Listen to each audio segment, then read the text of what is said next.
Hey there, clean freaks! Ready to discover a game-changing hack for a sparkling clean toilet? Hold on to your scrub brushes because today I'm sharing a surprising solution: laundry detergent. You heard me right.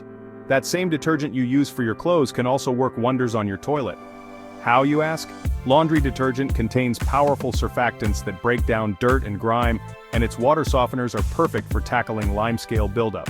It's a practical, affordable solution that's already in your home. Alright, let's get into it. First, pour about half a cup of white laundry detergent into the toilet bowl. To help it stick better, give the toilet a quick flush beforehand. Now, let the detergent sit for 15-20 minutes. While you're waiting, those powerful cleaning agents are getting to work.